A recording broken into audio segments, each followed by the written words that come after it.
Oke, sama ini jadi teman-teman, ini saya ajar tentang dia pemahaman tentang apa rumus ini dari aplikasi ini, supaya jangan teman-teman tanya-tanya saya terus tuh. Jadi kalau tanya-tanya terus saya tuh pusing, kalau tanya-tanya terus. Jadi ini saya buat video begini supaya teman-teman paham. Kan video yang pertama saya buat teman-teman bilang terapaham. Ini saya bikin lebih detail lagi. Jadi begini, ini kan tadi ini result sheet nih yang kemarin. Sedangkan yang dari tadi kan dia keluar 3415. Tadi kan dia keluar 3415. Jadi teman-teman, dari yang rumus yang saya posting begini, kalau saya posting full begini, tapi kenapa saya tidak kasih muncul ini? Dua di bawah ini, karena dua di bawah ini kadang lari. Ini kadang lari. Angka 5 ini kadang lari dua-duanya. Tapi BBFS ini yang sering masuk. BBFS ini yang sering masuk ini. Yang ini karena itu saya sering bawa tuh BBFS ini. Memang dia kadang muncul sampai 9 digit. Tapi 9 digit itu kadang saya yang pangkas sendiri. Terus jadi untuk teman-teman mengetahui saja untuk cara pemahamannya itu kan ada yang selalu tanya saya, ini mau pakai yang mana? K1 kah? Yang kunci 1 kah kunci 2? Saya selalu bilang kunci 2. Kenapa saya bilang kunci 2? Karena kalau kunci yang satu ini hanya cuma saya gabungkan antara mistik lama dan mistik baru. Sedangkan yang ini saya gabungkan satu kali mistik lama, mistik baru, indeks dengan Tyson. Jadi untuk dia pemahamannya tuh begini. Apabila saya post poltar begini, kan saya biasa post poltar kan saya ambil ini. Jadi ini yang selalu muncul. Sedangkan yang lain-lain ini kan tidak.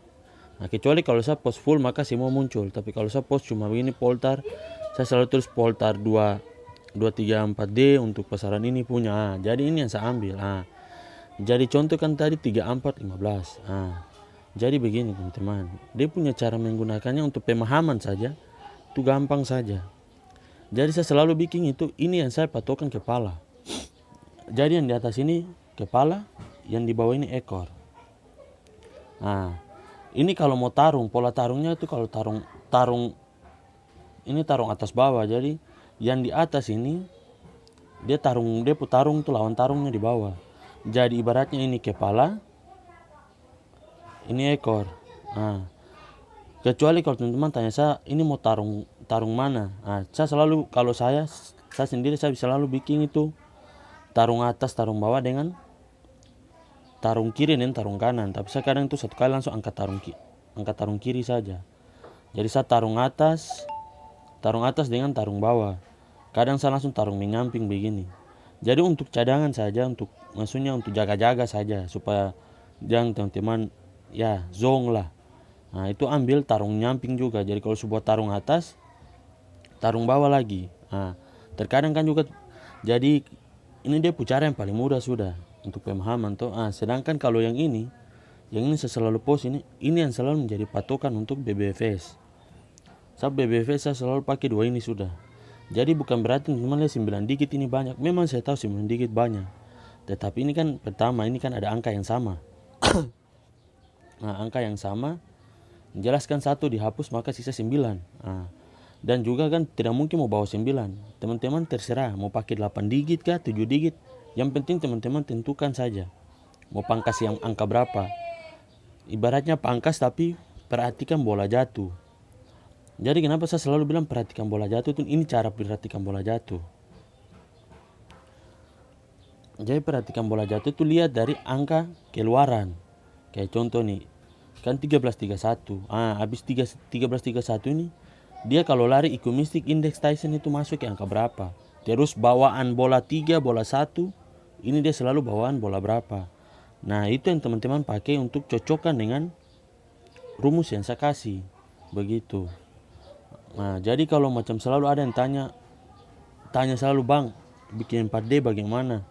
Bikin pola tarungnya bagaimana? Kalau pola tarung tadi saya suka tunjuk itu sudah. Ini paling gampang, saya suka dia punya. Ibaratnya dia saya suka dia rahasia ini sudah. Ini kepala, ini ekor.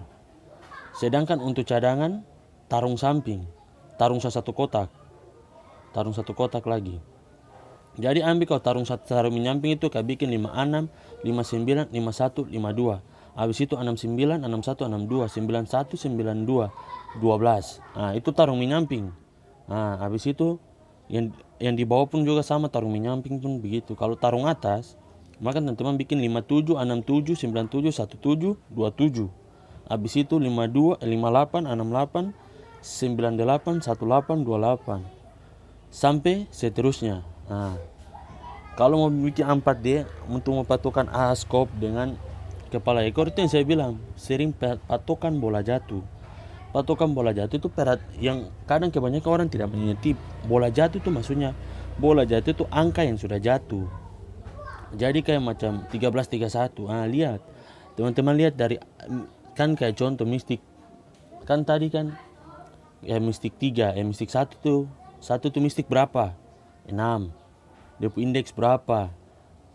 Taisennya berapa? Habis itu lagi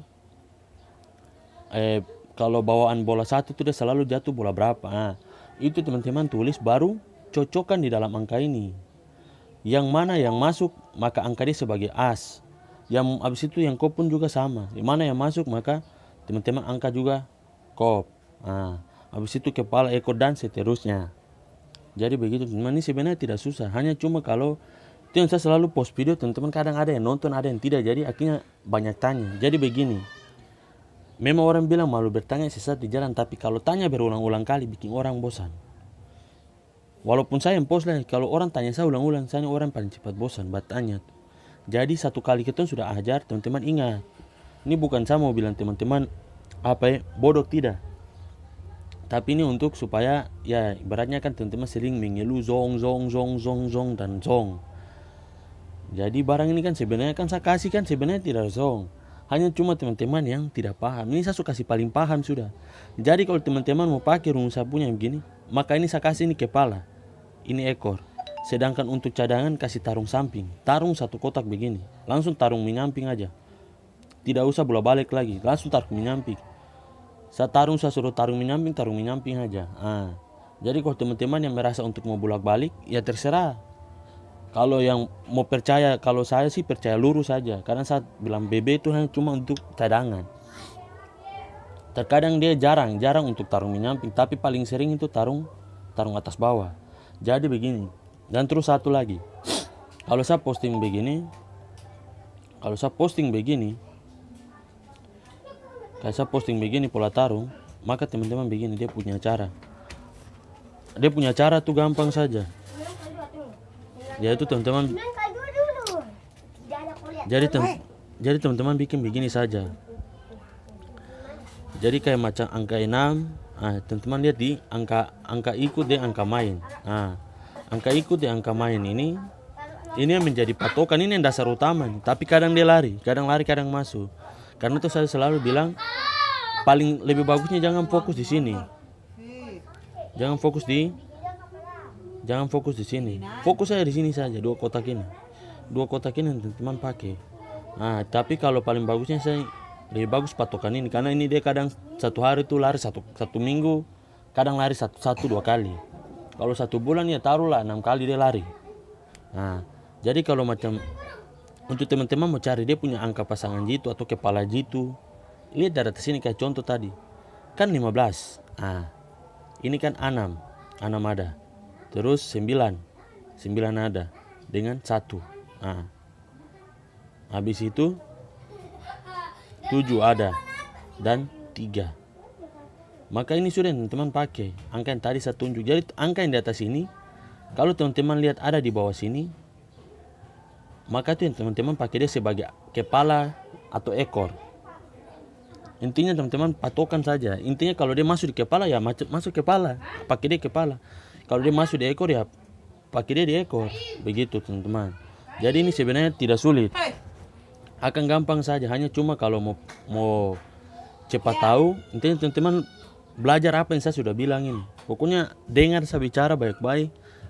Tidak ada yang kata dong bilang belum mencoba lagi, ibaratnya begini. Jangan belum berperang langsung menyerah. Jadi gampang-gampang saja, intinya begitu sudah teman-teman. Patokan saja di 4 kotak ini, di 2 kotak ini sudah. Ini yang dasar utama rumus ini sudah nih.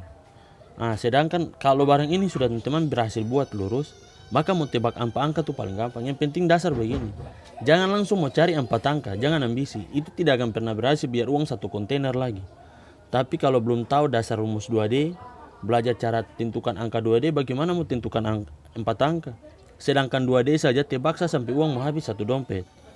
Nah, kalau sudah pintar tebak 2D, maka mulai coba untuk tebak 3D. Jadi bermain tahap-tahap, kan ibaratnya begini.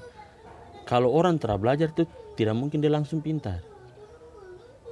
Jadi intinya begini, jangan langsung ambil bagian atas. Kan tidak mungkin kan saat kau sekolah langsung lulus, tidak. Dari bawah dulu baru naik ke atas. Mau jadi bos itu jadi anak buah dulu. Mau jadi orang berhasil itu sama pun begitu. Jadi babu dulu baru jadi tuan. Nanti saya bilang, jangan langsung ambisi, karena kebanyakan nih banyak yang chat saya, maki saya nih. Kebanyakan bilang bikin 4D. Iyo, barang kamu pikir itu gampang bikin 4D. Coba mari kamu dulu buka kamu otak. Dapat tidak 4 angka itu gampang-gampang? Pasti tidak. Karena itu saya bilang, belajar untuk tebak 2D. Karena itu saya suka tahu dia dasar ini. Teman-teman patokan ini kalau sudah bisa tebak 2D, maka mulai bertahap berikut tebak 3D. Cari kopnya. Oh, kop ini. Kalau sudah tahu tebak kop sampai 3 kali tembus bikin 3D, hajar 4 angka sudah, karena sudah tahu itu. Yang jelas kalau sudah tahu 4 angka sudah. Yang penting saya bilang saja. Tuh, kalau sudah berhasil tuh ya sudah tahu tebak-tebak 4 angka ya. Intinya kan jangan lupa satu kalau saya wajar. Begitu saja teman-teman. Mungkin dari saya saja. Kalau ini sampai teman-teman tidak paham lagi nih, saya tidak tahu mau bantu bagaimana. Mungkin itu saja dari saya. Terima kasih.